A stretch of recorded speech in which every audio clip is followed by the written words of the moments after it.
যুদ্ধের শহীদদের সংখ্যা নিয়ে প্রশ্ন তুলে বেগম জিয়া প্রমাণ দিয়েছেন এখনো ভুলতে পারছেন না পাকিস্তানকে। সোহরাওয়ার্দী উদ্যানের সমাবেশে প্রধানমন্ত্রী। সরকারিভাবে এবার হজে যেতে খরচ পড়বে ৩,৬০,০০০ টাকা। জাতীয় হজ নীতি ও হজ প্যাকেজ ২০১৬ এর খসড়া মন্ত্রিসভায় অনুমোদন। অষ্টম বেতন কাঠামো সামঞ্জস্যের দাবিতে পাবলিক বিশ্ববিদ্যালয়ের শিক্ষকদের লাগাতার কর্মবিরতি, গ্রহণযোগ্য সমাধানের পথ খুঁজছে সরকার, জানালেন শিক্ষামন্ত্রী। তল্লাশির নামে রাতে ছিনতাইকারীর ভূমিকায় পুলিশ। ব্যাংক কর্মকর্তাকে নির্যাতনের ঘটনায় অভিযুক্ত এসআই মাসুদ ক্লোজড, দৃষ্টান্তমূলক শাস্তি দাবি। পুলিশ যেভাবে সন্ত্রাসীর ভূমিকা পালন করতেছে এটা কখনো গ্রহণযোগ্য না। এই শাস্তি খুবই তুচ্ছ, খুবই নগণ্য। তো অ্যাটেম্প টু মার্ডারের যে আইন রয়েছে সেই আইনে তাকে শাস্তির ব্যবস্থা করা হোক। এবং ইউনিয়ন পরিষদ নির্বাচনে দলীয় ভিত্তিতে প্রার্থী দিতে আগ্রহী আওয়ামী লীগ বিএনপি। ইতিবাচক ফল বয়ে আনবে না মত বিশেষজ্ঞদের।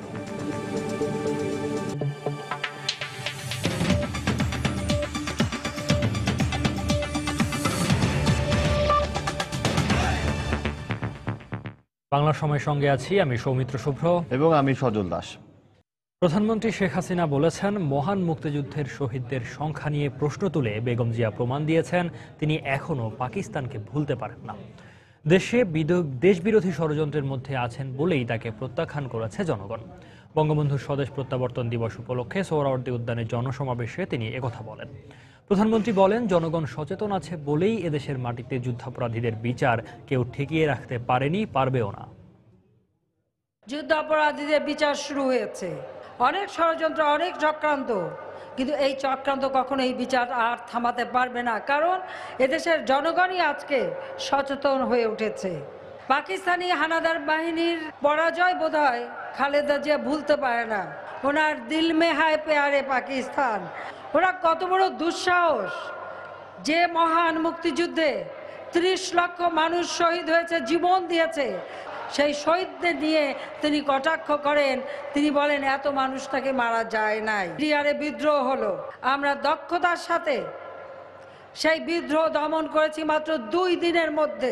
খালেদা জিয়ার কাছে আমার প্রশ্ন যে বিডিআরে বিদ্রোহ শুরু হলো ৯টার দিকে, খালেদা জিয়া কেন তখন ক্যান্টনমেন্টের বাড়িতে থাকতো? সেই বাড়ি থেকে 7:30 8টার মধ্যেই তিনি বের হয়ে চলে গেলেন আন্ডারগ্রাউন্ডে। তিনি কেন আন্ডারগ্রাউন্ডে গেলেন, এই জবাবটা জনগণের কাছে তাকে দিতে হবে। আমাদের উন্নয়নের কাজে কেউ দয়া করে বাধা দেবেন না। ছেলেমেয়েদের লেখাপড়া বন্ধ করে ওই সম্মান আদায় করার কথা বলা, এটা একজন শিক্ষককে মানায় না, এটা একজন শিক্ষকের জন্য মোটেই সম্মানজনক না। শিক্ষকরা তার মর্যাদা নিয়ে থাকুক, সম্মান নিয়ে থাকুক, সেটাই আমরা চাই। সমস্যা হলে আমরা সেটা দেখব, কিন্তু ছেলে মেয়েদের লেখাপড়া বন্ধ করতে পারবেন না। তাদের লেখাপড়ার ব্যবস্থা রাখতে হবে, ইউনিভার্সিটিগুলি সব সচল রাখতে হবে। বর্তমান সরকারকে ফ্যাসিবাদী উল্লেখ করে সাধারণ মানুষকে গণতন্ত্র প্রতিষ্ঠায় সোচ্চার হওয়ার আহ্বান জানিয়েছেন বিএনপির ভারপ্রাপ্ত মহাসচিব মির্জা ফখরুল ইসলাম আলমগীর। দুপুরে রাজধানীর নয়াপল্টনের ভাসানী মিলনায়তনে এক অনুষ্ঠানে এ আহ্বান জানান তিনি। এ সময় ফখরুল আরো বলেন, বর্তমানে দেশে দুর্নীতির মহোৎসব চলছে। আজকে মাটিকে মুক্ত করতে হবে। এই যে স্বৈরাচারের যে বন্ধন, ফ্যাসিবাদের যে বন্ধন, সেখান থেকে বেরিয়ে আসার জন্য আমরা জানি ফ্যাসিবাদের বিরুদ্ধে কোনো গণতান্ত্রিক শক্তির লড়াই করা খুব কঠিন লড়াই, কিন্তু সে লড়াই করতে হবে, সে সংগ্রামে জিততে হবে। সমস্ত বিষয়গুলো অনুধাবন করে বিশ্লেষণ করে সঠিক পদক্ষেপ নিতে হবে, এবং সেই সঠিক পদক্ষেপের মধ্য দিয়েই আমরা অবশ্যই এই ফ্যাসিবাদী সরকার যারা আজকে জোর করে ক্ষমতা দখল করে বসে আছে, তাদেরকে বাধ্য করতে হবে যে গণতান্ত্রিক পরিবেশ ফিরিয়ে দিতে, তাদেরকে বাধ্য করতে হবে আমার অধিকারকে ফিরিয়ে দিতে, তাদেরকে বাধ্য করতে হবে একটি নিরপেক্ষ সরকারের অধীনে নির্বাচন দিয়ে জনগণের আশা আকাঙ্ক্ষাকে প্রতিফলন ঘটানোর জন্য। সরকারি ব্যবস্থাপনায় হজে যেতে এবার খরচ পড়বে ৩,৬০,০০০ টাকা।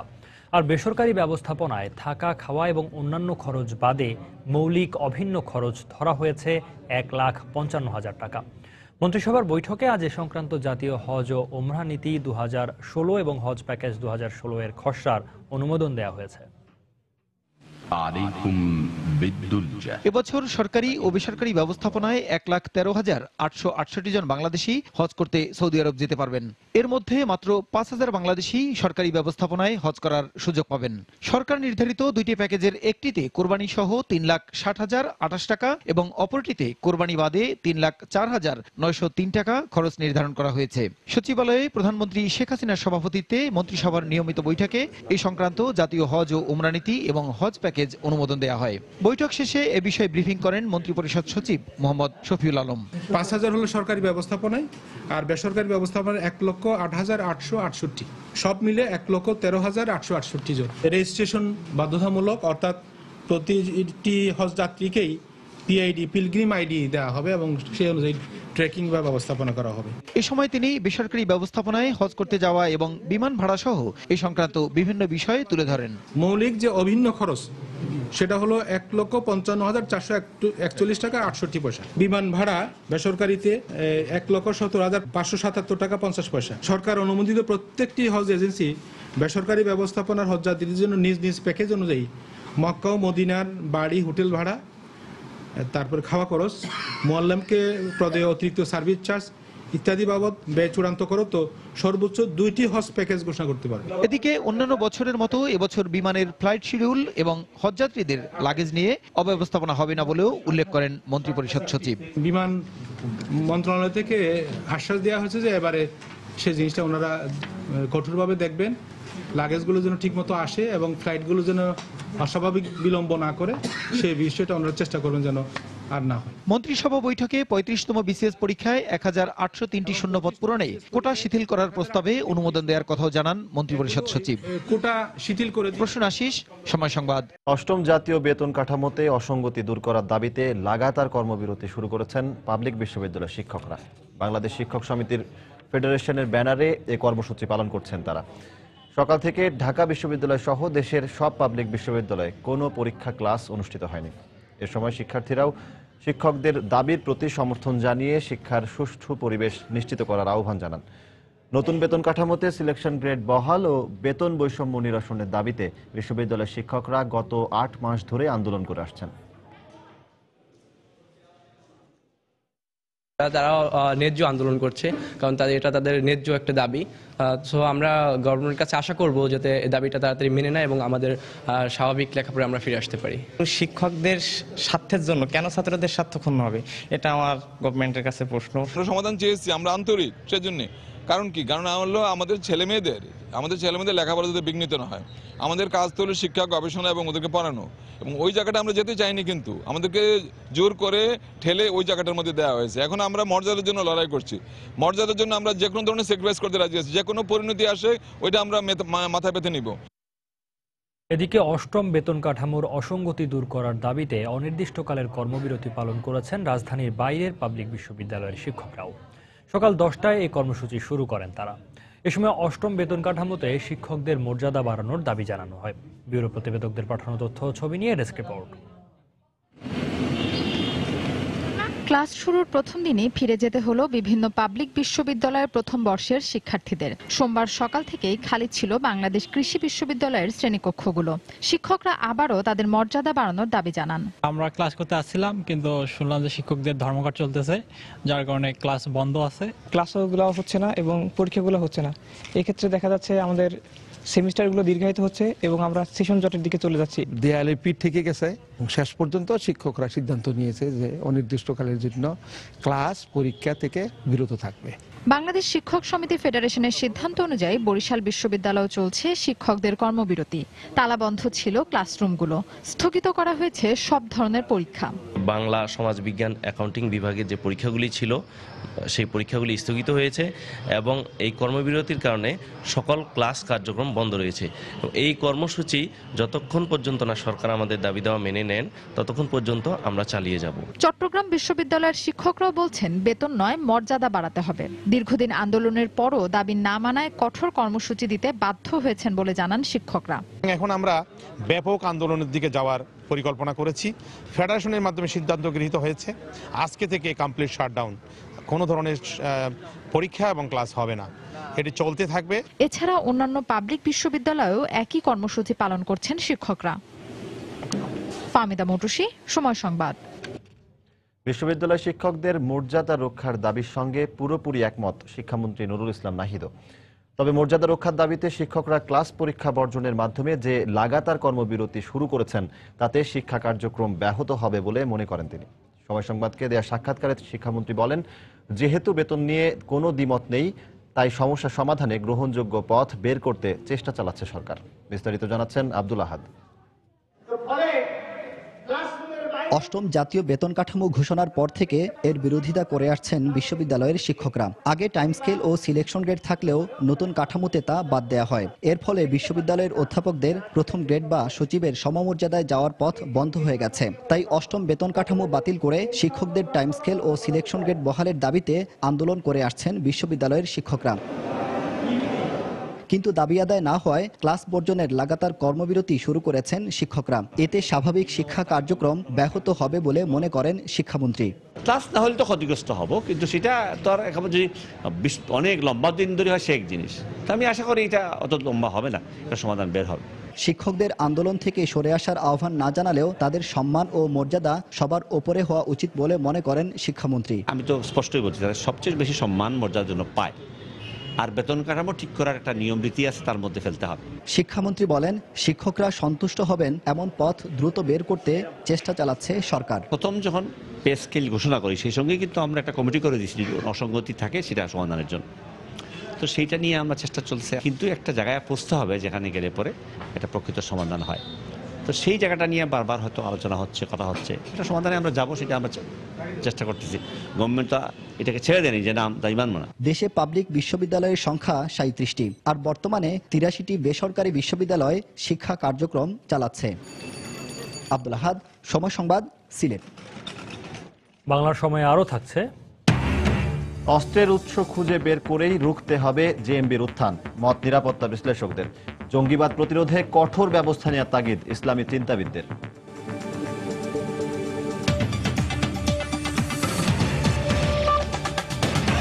সমাজে নিরাপত্তা রক্ষার দায়িত্বে থাকা পুলিশ কখনো কখনো সাধারণ মানুষের কাছে আতঙ্কের নাম।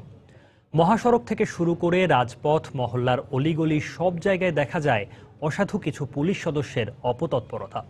রাতের আঁধারে ছিনতাইকারী হিসেবেও সাধারণ মানুষের টাকা পয়সা, মোবাইল ফোন ছিনিয়ে নেয়ার অভিযোগ পাওয়া গেছে আইনের পোশাক পরা এই মানুষগুলোর বিরুদ্ধে। সময় সংবাদের সরেজমিন অনুসন্ধানে মহাসড়ক এবং থানায় কর্মরত পুলিশের বিরুদ্ধে প্রমাণ মিলেছে এসব অনৈতিক কর্মকাণ্ডের। সাইদুল ইসলামের তোলা ছবিতে সাইফুল রুদ্রর বিশেষ রিপোর্ট। রাতের বাংলাদেশ, দক্ষিণ থেকে রাজধানীর পথে। চট্টগ্রাম থেকে কুমিল্লার দাউদকান্দি, এরপর গজারিয়া, মেঘনা হয়ে ঢাকার কাঁচপুর পর্যন্ত প্রায় 15টিরও বেশি পুলিশ চেকপোস্ট দেখা গেছে। সীতাকুণ্ড পেরিয়ে মিরসরাই সীমানায় ঢুকতেই চোখে পড়ে এর একটি। অদূরে রাস্তায় সময় সংবাদের গাড়ি থামিয়ে পর্যবেক্ষণ করা হয় হাইওয়ে পুলিশের কাজকর্ম। রাতের আধারে গাড়ির আবছা আলোয় দেখা গেল হাত বাড়িয়ে দিতে। এগিয়ে গিয়ে সহকারী উপপরিদর্শকের কাছে জানতে চাওয়া হয় তারা কি করছেন। ঘড়িতে রাত 1:45। জবাবে তিনি জানান, যানজট নিয়ন্ত্রণ। যতটুকু সম্ভব নিজের নিরাপত্তা, জনগণের নিরাপত্তা, সবার নিরাপত্তা আমরা সর্বোচ্চ চেষ্টা করে যাইতেছি। আমাদের কাজে তো এটা জনগণের সেবা। কিন্তু এই মহাসড়কে চলাচলরত যানবাহন চালকদের বক্তব্য একেবারেই ভিন্ন। সিঙ্গেল দিছে, ভালো মতো সাবাইছি, সাবানোর পরে মামলাটা ধরাই 10,000 টাকার মামলা। দৌড়ায় আসে পরে গাড়ির রিকোজিশন হবে, তখন গাড়ির কাগজের মধ্যে 1000 টাকার একটা নোট দিয়ে কাগজটা দিয়ে দেয়, ওই টাকাটা রাখা কাগজটা ফেরত দেয়, রিকোজিশন হবে না, চলে যান। রাত 4:30। দাউদকান্দি সেতু পেরোতেই গজারিয়া থানা পুলিশের গাড়ির দেখা মিলল রাস্তার পাশে। এখানকার চিত্র যেন আরো বিচিত্র। গত কয়েক মাসে পুলিশের উপর হামলা এবং পুলিশ হত্যার পরও টনক নড়েনি এই পুলিশ সদস্যদের। ঘুমের ছবি ক্যামেরায় ধারণ করা হলে সময় সংবাদের রিপোর্টারকে টাকা দিতে এগিয়ে আসেন এই কর্মকর্তা। খারাপ দেখা যায়, আমরা অফিসার মানুষ, আমাদের প্রেস্টিজের জন্য। ভাই আমার ছোট ভাই মতো মানুষ, আমি ছোট ভাই তাহলে আমি কোন যাত্রা খাওয়াবো। সেই সঙ্গে অনুরোধ করেন এই ছবি প্রচার না করতে। এমন কোনো কাজ করেন না যে খারাপ দেখা যায়। এরপর মেঘনা সেতুর আগের চেকপোস্টে সময় সংবাদের গাড়ি চালকের কাছে টাকা চাওয়া হলে ক্যামেরা অন করতেই কেটে পড়েন পুলিশ সদস্যরা। ঢাকা চট্টগ্রাম মহাসড়ক থেকে সাইফুল রুদ্র, সময় সংবাদ। বাংলাদেশ ব্যাংক কর্মকর্তা গোলাম রাব্বিকে তল্লাশির নামে 5 ঘন্টা আটকে রেখে নির্মম নির্যাতনকারী মোহাম্মদপুর থানার এসআই মাসুদ শিকদারকে থানা থেকে প্রত্যাহার করে তেজগাঁও বিভাগের উপ পুলিশ কমিশনারের কার্যালয়ে সংযুক্ত করা হয়েছে। বিভাগের ডিসি বিপ্লব কুমার সরকার বলেছেন, তদন্তে অভিযোগ প্রমাণ হলে মাসুদ শিকদারকে উপযুক্ত শাস্তি দেয়া হবে। তবে এসআই মাসুদ শিকদারকে স্থায়ীভাবে বহিষ্কারের দাবি জানিয়েছেন সাধারণ মানুষ। এভাবে নির্মম নির্যাতনের পর অভিযুক্তকে শুধু ক্লোজড করলে এ ধরনের অপরাধ আরও বাড়বে বলে আশঙ্কা তাদের। প্রচন্ড পরিমাণে টর্চার করে, যেমন যে এখন আমি মুখ খুলতে আমার কষ্ট হচ্ছে, আমি কথা বলতে পারতেছি না, এমনভাবে এখানে আঘাত করছে, আমাকে কোনো কথাই বলতে দিচ্ছে। গত শনিবার রাতে মোহাম্মদপুরের তাজমহল রোডের একটি বুথ থেকে টাকা তুলে বের হওয়া মাত্রই বাংলাদেশ ব্যাংক কর্মকর্তা গোলাম রাব্বির গতিরোধ করে পুলিশ সদস্যরা। রাব্বির অভিযোগ, এরপরই তাকে পাশে দাঁড়িয়ে থাকা পুলিশ ভ্যানে তুলে 5 লাখ টাকা দাবি করেন অভিযুক্ত এসআই মাসুদ শিকদার। টাকা দিতে অস্বীকৃতি জানালে তার উপর শুরু হয় নির্মম নির্যাতন। এমনকি টাকা না দিলে তাকে বেড়ি বাঁধে ক্রসফায়ারে হত্যার হুমকিও দেওয়া হয়। রোববার সকালে এ বিষয়ে মোহাম্মদপুর থানায় লিখিত অভিযোগ করেন রাব্বি। এর 24 ঘন্টার মধ্যে এসআই মাসুদকে প্রত্যাহারের সিদ্ধান্ত নেওয়া হয়। তদন্তটা হয়, অভিযোগটা প্রমাণ হলো কি হলো না, হলো কতটুকু হলো, তার দোষ কতটুকু বা কি বিষয় সেটা নির্ণয় করার জন্য সেটা চলছে। তো যদি তদন্ত কার্যক্রমে এবং তদন্তের ফলাফলে তার বিরুদ্ধে যেই ধরনের অভিযোগ উঠেছে সেটা প্রমাণিত হয়, আরও কঠোর ব্যবস্থা গ্রহণ করা হবে। তবে প্রাথমিকভাবে তাকে প্রত্যাহার করা হয়েছে। ডিসি বিপ্লব কুমার সরকারের সামনে প্রশ্ন ছিল, পুলিশের বিরুদ্ধে ওঠা অভিযোগের তদন্ত যদি পুলিশই করে তবে তা নিরপেক্ষ হওয়ার সম্ভাবনা কতটুকু? এখানে তো পক্ষ বিপক্ষের কোনো সুযোগ নেই। এখানে মূল বিষয় হচ্ছে কার্যক্রম হবে অত্যন্ত প্রফেশনালি, পেশাদারি ভিত্তিতে কাজ হবে। এখানে আমার কোনো সহকর্মীর বিরুদ্ধে যদি অভিযোগ আসে তাকে রক্ষা করা আমার দায়িত্ব না।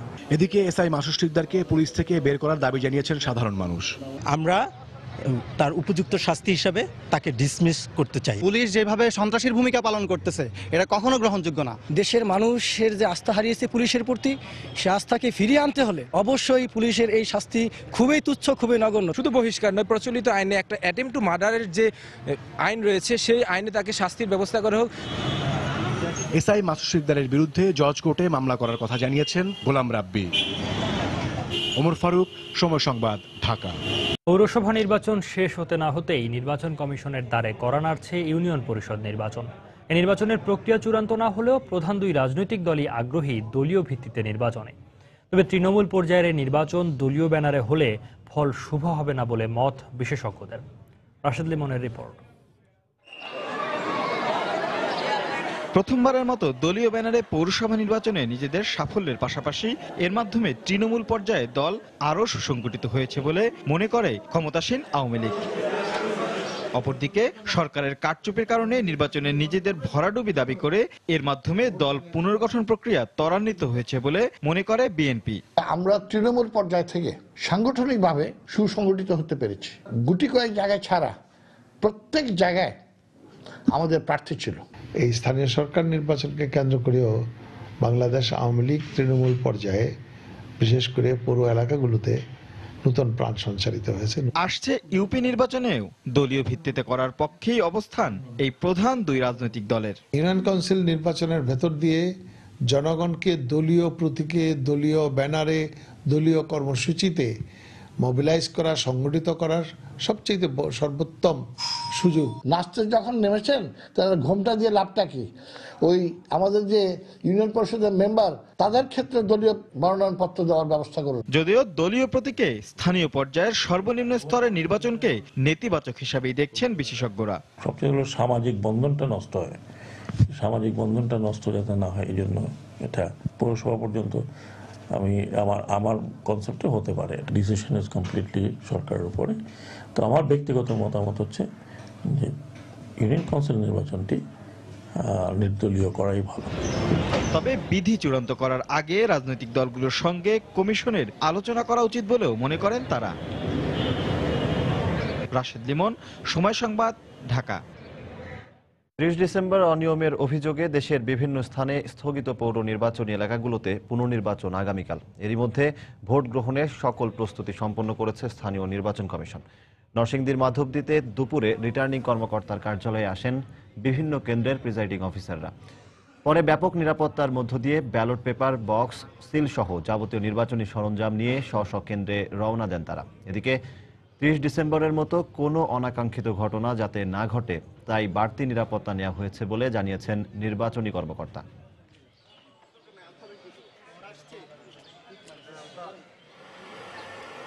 নোয়াখালীর চৌমুহনীতেও ভোট কেন্দ্রগুলোতে প্রয়োজনীয় নির্বাচনী সরঞ্জাম পৌঁছে দেওয়া হয়েছে। গত 30 ডিসেম্বরের নির্বাচনে এ পৌরসভায় 20টি কেন্দ্রের মধ্যে 10টিতে ভোট গ্রহণ স্থগিত করা হয়। নির্বাচনে সরকার দলীয় মেয়র প্রার্থী নৌকা প্রতীকে 1595 ভোট পেয়ে এখন পর্যন্ত এগিয়ে আছেন। বাংলার সময় আরও থাকছে। ঝিনাইদহে হোমিও চিকিৎসক হত্যার ঘটনায় গ্রেফতার 2 জনের 2 দিন করে রিমান্ড মঞ্জুর। নারায়ণগঞ্জে 7 খুনের 2 মামলার অভিযোগ গঠন 27 জানুয়ারি।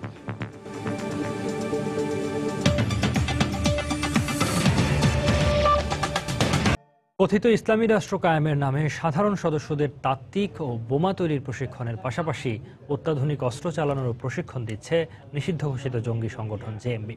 আর সন্ত্রাসী সংগঠনের কাছ থেকে স্নাইপার রাইফেল এবং AK-22-র মতো অত্যাধুনিক অস্ত্র সংগ্রহ করছে তারা। নিরাপত্তা বিশ্লেষকরা মনে করেন জেএমবির উত্থান রুখতে অস্ত্রের উৎস বের করতে হবে। বিস্তারিত জানাচ্ছেন কমল দে। জঙ্গি সংগঠন জেএমবির কাছ থেকে একের পর এক ভারী এবং অত্যাধুনিক অস্ত্র উদ্ধারের ঘটনায় চিন্তিত পুলিশ প্রশাসন। গত 2 মাসে শুধুমাত্র চট্টগ্রামে জেএমবি সদস্যদের কাছ থেকে পাওয়া গেছে 2টি AK-22 রাইফেল এবং একটি MK-11 স্নাইপার রাইফেল। আর পুলিশের কাছে ধরা পড়ার পর জেএমবি সদস্যরা জিজ্ঞাসাবাদে স্বীকার করেছে অস্ত্র প্রশিক্ষণের কথা। যাদের মধ্যে একটু ব্রেনই থাকে তাদেরকে ওই অস্ত্রের প্রশিক্ষণ, বোমা কিভাবে বানাতে হয়, কিভাবে বাস্ট করতে হয়, এই ট্রেনিংগুলো তাদেরকে দেওয়া হয়।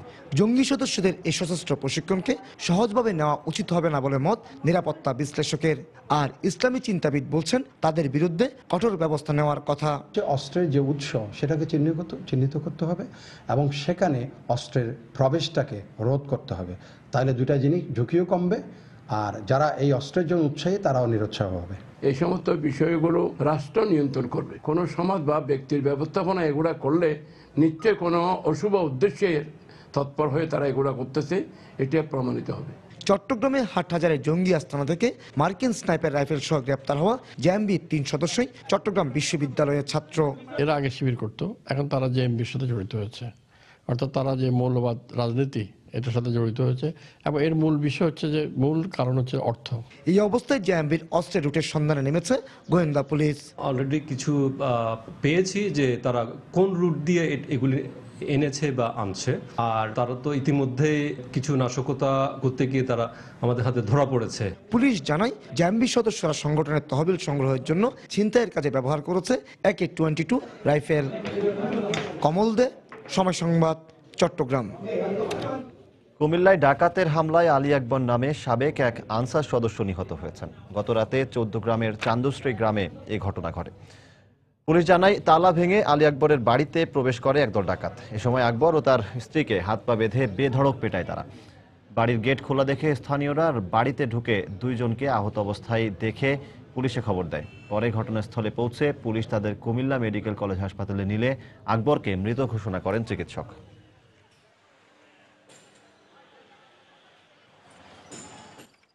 গাইবান্ধায় আদালত চত্বরে বোমা রাখার হুমকি দিয়ে জেলা প্রশাসককে খুদে বার্তা পাঠিয়েছে দুর্বৃত্তরা।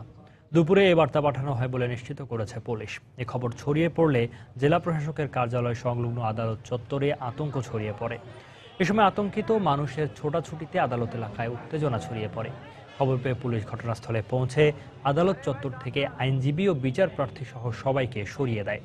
এদিকে গোটা এলাকায় অভিযান চালিয়ে বোমা সদৃশ্য বস্তু পাওয়া যায়নি এবং আতঙ্কের কিছু নেই বলে জানিয়েছেন পুলিশ সুপার। পুলিশ এখানে এসে বলছে যে এখানে বোমা মারা হতে পারে, আপনারা সবাই বের হয়ে যান, এবং সেই সূত্র ধরে বিচার প্রার্থী মানুষ, তারপর হচ্ছে আইনজীবী, সবাইকে এখান থেকে বের করে দেওয়া হচ্ছে। টেলিফোনে একটা মেসেজ আসছিল জেলা প্রশাসক মহোদয়ের এখানে যে তার অফিসে একটা বোম আছে, এরকম বিস্ফোরক আছে। আসলে এটা সঠিক নয়, গুজব, নিতান্তই গুজব। আমরা এটা অনুসন্ধান করে দেখছি, এখানে কোনো এই জাতীয় কিছু নেই, আতঙ্কিত হওয়ার মতো কিছু নেই। আপনারা জানেন যে 5 জানুয়ারি, 6 জানুয়ারি এবং অন্যান্য সময়ে এই গাইবান্ধাতে হয়তো অনেক ঘটনা সংঘটিত হয়েছে। জানুয়ারি মাস একটি টার্গেট হতে পারে, এটি সব সময় হবে আমরা সেটিও মনে করছি না, বাট জানুয়ারি মাস একটি ইম্পর্টেন্ট মাস বলে আমরা মনে করছি। ঝিনাইদহে হোমিও চিকিৎসককে হত্যার ঘটনায় গ্রেফতার 2 জনের 2 দিন করে রিমান্ড মঞ্জুর করেছেন আদালত দুপুরে senior judicial magistrate Mohammad Muniruzzaman তাদের রিমান্ড মঞ্জুর করেন। এর আগে গতকাল রাতে এই মামলার 2 আসামিকে গ্রেফতার করা হয়। পুলিশ জানিয়েছে, গত রাতে সদর উপজেলার নারায়ণপুর ও রামনগর গ্রামে অভিযান চালানো হয়। এ সময় মিলন হোসেন ও শফিকুল ইসলাম কাজল নামে দুজনকে গ্রেফতার করা হয়। গ্রেফতারকৃত দুজনই শিবিরের সক্রিয় কর্মী বলে জানিয়েছে পুলিশ। 7 জানুয়ারি বিকেলে সদর উপজেলার বেলেখাল বাজারে নিজ চেম্বারে দুর্বৃত্তদের ছুরিকাঘাতে নিহত হন সমীর আলী মণ্ডল নামে ওই হোমিও চিকিৎসক। এ ঘটনার পর চরমপন্থী পর্যবেক্ষণকারী সংস্থা সাইট ইন্টেলিজেন্স গ্রুপ তাদের ওয়েবসাইটে দেয়া এক বিবৃতিতে হত্যাকাণ্ডে আইএসের দায় স্বীকারের বিষয়টি নিশ্চিত করে। সেখানে বলা হয়, ধর্মান্তরিত হওয়ার অভিযোগে হত্যা করা হয়েছিল সমীর মণ্ডলকে।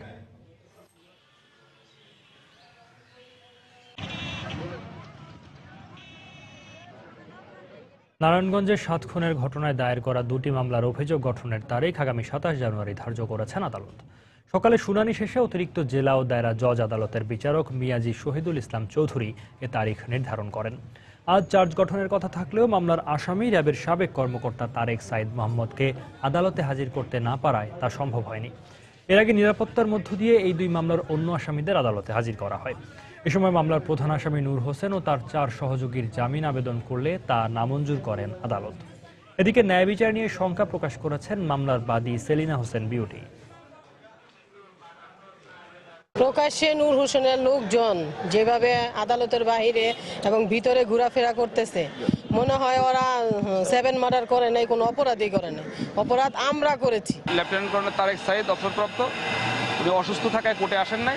না আসাতে এই মামলার পরবর্তী 4 শুনানির ডেট ধার্য হয়েছে 27/1/2016 এবং অন্য মামলাটা যেটা ছিল ওই মামলাটাও আজকে বদলি হয়ে প্রথম আদালতে আসছে এবং জামিনের দরখাস্ত ছিল। জামিনের দরখাস্ত যারা যারা করেছিলেন সবগুলি দরখাস্ত নামঞ্জুর হয়েছে। সাতক্ষীরায় 12টি স্বর্ণের বারসহ একজনকে আটক করেছে বিজিবি। সকালে ভোমরা স্থলবন্দর থেকে তাকে আটক করা হয়। বিজিবি জানিয়েছে, স্বর্ণের একটি চালান নিয়ে ভারতে যাওয়ার সংবাদে স্থলবন্দর এলাকায় অভিযান চালানো হয়। এ সময় গতিবিধি সন্দেহজনক হওয়ায় জয় ঘোষ নামে একজনকে আটক করে বিজিবি। পরে তার দেহ তল্লাশি করে 12টি স্বর্ণের বার উদ্ধার করা হয়। আটক জয় ঘোষ স্বর্ণ চোরাচালানের সঙ্গে জড়িত বলে জানিয়েছে বিজিবি। পঞ্চগড়ে ধানের ন্যায্য মূল্যের দাবিতে সড়ক অবরোধ কর্মসূচি পালন করেছেন কৃষকরা। পরে ধানের মূল্য বৃদ্ধির আশ্বাসের ভিত্তিতে প্রায় 2 ঘন্টা যান চলাচল বন্ধ থাকার পর বেলা 12টায় অবরোধ তুলে নেন তারা। সকাল 10টার দিকে ঢাকা পঞ্চগড় মহাসড়কের ময়দান দিঘি বাজার এলাকায় চাল ফেলে কয়েকশো কৃষক বিক্ষোভ করে। এ সময় মহাসড়ক অবরোধ করলে রাস্তার দুপাশে শতাধিক যানবাহন আটকা পড়ে। এতে দুর্ভোগে পড়েন সাধারণ যাত্রীরা। ধানের ন্যায্য মূল্য না পাওয়ায় উৎপাদন খরচ তোলা নিয়ে শঙ্কায় রয়েছেন বলে জানান কৃষকরা। পরে ধানের মূল্য বৃদ্ধির আশ্বাসের পরিপ্রেক্ষিতে কৃষকরা অবরোধ তুলে নিলে যান চলাচল স্বাভাবিক হয়।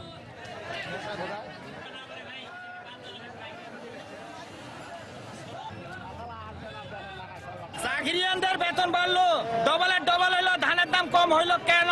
এটা আমরা জবাব চাচ্ছি। ধানের দাম না পাওয়াতে রাস্তা অবরোধ করছে। হ্যাঁ, আমাদের ন্যায্য দাম চাই। কৃষক ধান বেচতে পারতেছে না, মানুষের দানা পরিশোধ করতে পারতেছে না। আমি বাংলাদেশ সরকারের কাছে আবেদন জানাচ্ছি, কৃষক যেন ন্যায্য মূল্য পায়। রংপুরে বাসের চাপায় মোটরসাইকেল আরোহী অবসরপ্রাপ্ত ব্যাংক কর্মকর্তা মাহবুবুর রহমান ও তার স্ত্রীর মৃত্যু হয়েছে। দুপুরে সদর উপজেলার মাহিগঞ্জে এ দুর্ঘটনা ঘটে। এই ঘটনায় এক পথচারী আহত হয়েছেন। পুলিশ জানিয়েছে, মাহবুবুর রহমান তার স্ত্রীকে নিয়ে মোটরসাইকেলে করে শহরের পূর্ব শালবন এলাকা থেকে পীরগাছায় গ্রামের বাড়ি যাচ্ছিলেন। মাহিগঞ্জ এলাকায় পৌঁছালে বিপরীত দিক থেকে আসা একটি বাস মোটরসাইকেলটিকে চাপা দেয়। এতে ঘটনাস্থলেই ব্যাংক কর্মকর্তা মাহবুবের স্ত্রী নিহত হন। এ সময় গুরুতর অবস্থায় মাহবুবকে রংপুর মেডিকেল কলেজ হাসপাতালে নেওয়া হলে কর্তব্যরত চিকিৎসক তাকেও মৃত ঘোষণা করেন।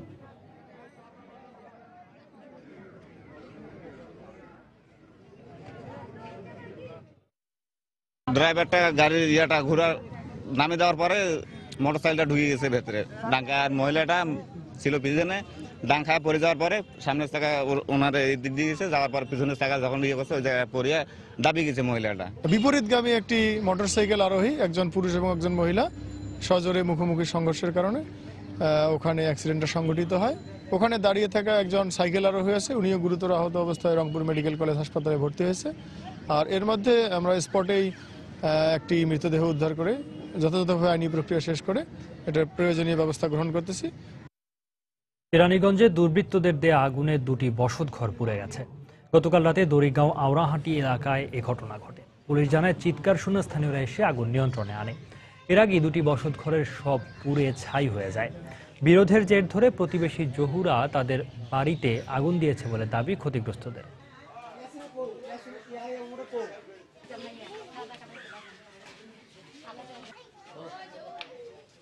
উত্তরের জেলা দিনাজপুর সহ দেশের বিভিন্ন এলাকায় বেড়েছে শীতের তীব্রতা। ঘন কুয়াশা আর হিমেল হাওয়ায় বিপাকে পড়েছেন খেটে খাওয়া শ্রমজীবী মানুষ। জেলা প্রতিনিধিদের পাঠানো তথ্য ছবি নিয়ে ডেস্ক রিপোর্ট। দিনাজপুরের হিমেল হাওয়া জানান দিচ্ছে পৌষের শেষে মাঘের বার্তা। সোমবার জেলার সর্বনিম্ন তাপমাত্রা রেকর্ড করা হয়েছে 8.4 ডিগ্রি সেলসিয়াস। এই অবস্থায় শীতের প্রকোপে ব্যাহত হচ্ছে মানুষের স্বাভাবিক কাজকর্ম। ঠান্ডা খুব, কুয়াশা কিছু দেখা যাচ্ছে না, যাত্রী নাই গাড়িতে। বাসা থেকে বাইরে আসি ভাই, কঠিন কুয়াশা, কিছু দেখা যায় না রাস্তাঘাটে, কঠিন ঠান্ডা, ভীষণ ঠান্ডা। মানুষজন বাসা থেকে বের হতে পারছে না, গাড়ি ঘোড়া চালাতে ভীষণ সমস্যা হচ্ছে। শীতের প্রকোপের কারণে কনকনে ঠান্ডা বাতাসের দরুন তাপমাত্রা হ্রাস পাইতেছে। তীব্র ঠান্ডায় বিপর্যস্ত পঞ্চগড়ের জনজীবন।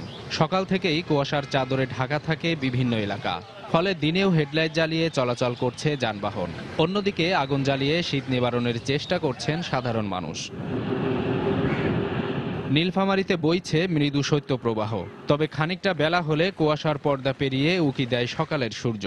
খুব ঠান্ডা হচ্ছে, এখন খুব ঠান্ডা পড়তেছে, কাজে যাইতে খুব আমার কষ্ট হয়। যে ঠান্ডা এগলাত কেমন করি কামাই কোনো ভ্যান চলবার পাওছো না, রিক্সা চলের পাওছো না। খুব ঠান্ডা, মানে হাত পা একদম হেভি কাঁপতেছে, কুয়াশা হেভি ঘন পড়তেছে। এছাড়া শরীয়তপুর ও ঠাকুরগাঁও সহ দেশের বিভিন্ন স্থানে ঘন কুয়াশা আর হিমেল হাওয়ায় ব্যাহত হচ্ছে সব শ্রেণীর মানুষের স্বাভাবিক জীবনযাত্রা। সাবিত সারোয়ার, সময় সংবাদ। বরিশাল জিলা স্কুলের মালিকানাধীন একটি ভবন নিয়ে বরিশাল বিশ্ববিদ্যালয় ও স্কুলের মধ্যে বিরোধ সৃষ্টি হয়েছে। ভবনটিতে নতুন দুটি সরকারি মাধ্যমিক বিদ্যালয়ের শিক্ষা কার্যক্রম চালুর জন্য ইতোমধ্যে ভবন ছাড়তে বিশ্ববিদ্যালয় কর্তৃপক্ষকে নোটিশ দিয়েছে স্কুল কর্তৃপক্ষ। আর ভবন দখলে রাখার চেষ্টায় মানববন্ধন কর্মসূচি পালন করছেন বিশ্ববিদ্যালয়ের শিক্ষক শিক্ষার্থীরা। মাহমুদুর নবীর তোলা ছবিতে আরো জানাচ্ছেন ফেরদাউস সোহাগ।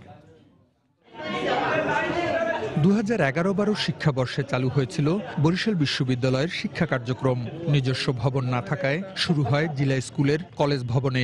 ইতোমধ্যে নিজস্ব ভবন আংশিক নির্মাণ ও সেখানে শিক্ষা কার্যক্রম আংশিক চালু হয়েছে, কিন্তু ভবনটি বিশ্ববিদ্যালয় কর্তৃপক্ষ ব্যবহার করায় নতুন দুটি সরকারি স্কুলের শিক্ষা কার্যক্রম চালুর বিষয়টি অনিশ্চিত হয়ে পড়েছে। বরিশালে দুটি সরকারি মাধ্যমিক বিদ্যালয় শুরু করার শিক্ষা মন্ত্রণালয়ের নির্দেশনা রয়েছে, কিন্তু অন্যান্য বিদ্যালয়গুলি যেখানে শিক্ষার্থীরা বই পেয়ে গেছে, নতুন বছরের নতুন বই, কিন্তু এই দুটি শিক্ষার্থীরা এ থেকে বঞ্চিত হয়েছে।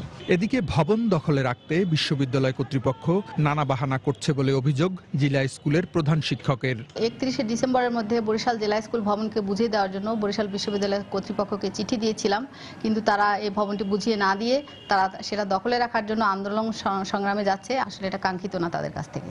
তবে বিশ্ববিদ্যালয়ের উপাচার্যের দাবি অভিযোগ সঠিক নয় এবং আলোচনা সাপেক্ষে এ সমস্যার সমাধান সম্ভব। নতুন স্কুলের কার্যক্রম শুরু হোক, সেটা আমি মনে প্রাণে চাচ্ছি। আর বরিশাল বিশ্ববিদ্যালয়ের নিজস্ব যে স্থাপনা, সেটা এখনো শেষ হয়নি। শেষ না হলে ওখানে 4টি বিভাগ চলছে। হঠাৎ করে যদি চলে আসি, এই ছেলেগুলো যাবে কোথায়? আমি মনে করি যে এটা খুব একটা বড় প্রবলেম না, এটা আলোচনা সাপেক্ষে এটা একটা সলিউশন সম্ভব। ইতোমধ্যে দুই স্কুলে শিক্ষক নিয়োগ এবং ভর্তি প্রক্রিয়া সম্পন্ন হয়েছে, পাশাপাশি চলছে নিজস্ব ভবন নির্মাণ কাজও। ফেরদাউস সোহাগ, সময় সংবাদ, বরিশাল। ইন্টার্ন চিকিৎসকদের লাঞ্ছিত করার প্রতিবাদে অনির্দিষ্টকালের কর্মবিরতি পালন করেছেন পাবনা মেডিকেল কলেজ হাসপাতালের ইন্টার্ন চিকিৎসকরা। সকাল হাসপাতালের মূল ফটকের সামনে অবস্থান নিয়ে কর্মবিরতি শুরু করেন তারা। এ সময় আন্দোলনরত শিক্ষকরা জানান, রোববার রাতে বার্ধক্যজনিত কারণে হাসপাতালে এক রোগীর মৃত্যু হয়। এ ঘটনায় নিহতের স্বজনরা দায়িত্বে অবহেলার অভিযোগ এনে কর্তব্যরত নারী ইন্টার্ন চিকিৎসকদের ওপর হামলা করে। এতে ইন্টার্ন চিকিৎসক নাজমুল এগিয়ে এলে তাকেও মারধর করা হয়। এদিকে হামলার ঘটনায় জড়িতদের দৃষ্টান্তমূলক শাস্তি না হওয়া পর্যন্ত কর্মবিরতি অব্যাহত থাকবে বলে জানিয়েছেন আন্দোলনরত চিকিৎসকরা।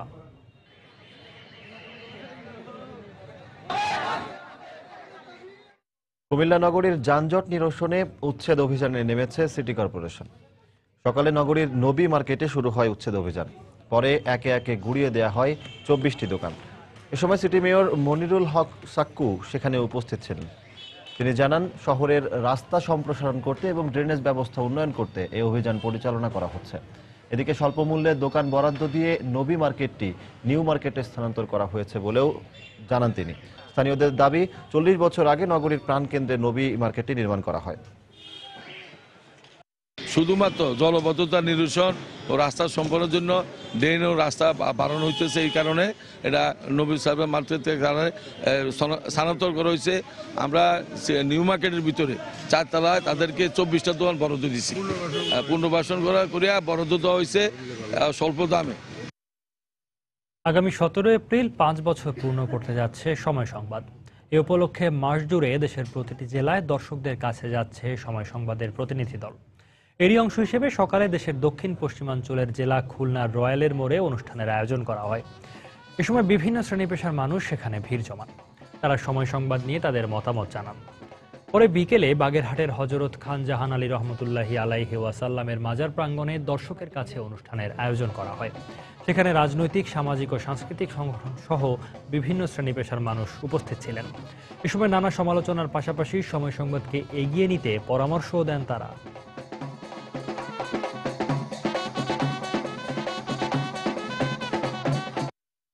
বিভিন্ন গুরুত্বপূর্ণ খবর সবার আগে প্রচার করে এবং যেহেতু কোনো খবর প্রচার করতে তারা ভয় পায় না। সময় অ্যাডটা খুব কম হয়, যে কারণে জনগণ কিন্তু সময় টিভির জন্য সবসময় অপেক্ষা করে। সত্য ঘটনা অবলম্বনে যে নারী নির্যাতনগুলো, যে ক্রাইমগুলো হয়, সেই রিপোর্টিংটা যদি দেখায় সময়ের খবর, তাহলে আমাদের খুব ভালো হবে। সময় টেলিভিশনের মধ্যে একটা সৃজনশীল দিক আছে, যেটা অন্য টেলিভিশন বা অন্য চ্যানেলের থেকে একটু ভিন্ন। সরাসরি সম্প্রচার ক্ষেত্রে বাংলাদেশে একটা অনন্য দৃষ্টান্ত স্থাপন করেছে। ক্রিকেট নিয়ে কোনো একটা অনুষ্ঠান বা বিনোদন করলে খুব ভালো হয়। সময় টিভিটা খুব আমরা লাইক করি, এটা সবসময় গ্রামের ছবি দেখায়, মানুষের সুখ দুঃখের ছবি তুলে ধরে। বাংলা সময়ের শীর্ষ সংবাদগুলো জানিয়ে দিচ্ছি আরেকবার। মুক্তিযুদ্ধের শহীদদের সংখ্যা নিয়ে প্রশ্ন তুলে বেগম জিয়া প্রমাণ দিয়েছেন এখনো ভুলতে পারছেন না পাকিস্তানকে। সোহরাওয়ার্দী উদ্যানের সমাবেশে প্রধানমন্ত্রী। সরকারিভাবে এবার হজে যেতে খরচ পড়বে 3,60,000 টাকা। জাতীয় হজ নীতি ও হজ প্যাকেজ 2016 এর খসড়া মন্ত্রিসভায় অনুমোদন। অষ্টম বেতন কাঠামো সামঞ্জস্যের দাবিতে পাবলিক বিশ্ববিদ্যালয়ের শিক্ষকদের লাগাতার কর্মবিরতি। গ্রহণযোগ্য সমাধানের পথ খুঁজছে সরকার, জানালেন শিক্ষামন্ত্রী। তল্লাশির নামে রাতে ছিনতাইকারীর ভূমিকায় পুলিশ। ব্যাংক কর্মকর্তাকে নির্যাতনের ঘটনায় অভিযুক্ত এসআই মাসুদ ক্লোজড, দৃষ্টান্তমূলক শাস্তি দাবি। পুলিশ যেভাবে সন্ত্রাসীর ভূমিকা পালন করতেছে, এটা কখনো গ্রহণযোগ্য না। এই শাস্তি খুবই তুচ্ছ, খুবই নগণ্য। তো অ্যাটেম্প টু মার্ডারের যে আইন রয়েছে, সেই আইনে তাকে শাস্তির ব্যবস্থা করা হোক। এবং ইউনিয়ন পরিষদ নির্বাচনে দলীয় ভিত্তিতে প্রার্থী দিতে আগ্রহী আওয়ামী লীগ বিএনপি। ইতিবাচক ফল বয়ে আনবে না মত বিশেষজ্ঞদের। এই ছিল বাংলার সময়। যে কোনো খবর পেতে ভিজিট করুন সময়নিউজ.tv। এছাড়া এই মাত্র পাওয়া খবর আপনার মোবাইলে পেতে SMS করুন SN লিখে পাঠিয়ে দিন 16242 নম্বরে। সঙ্গে থাকুন সময়।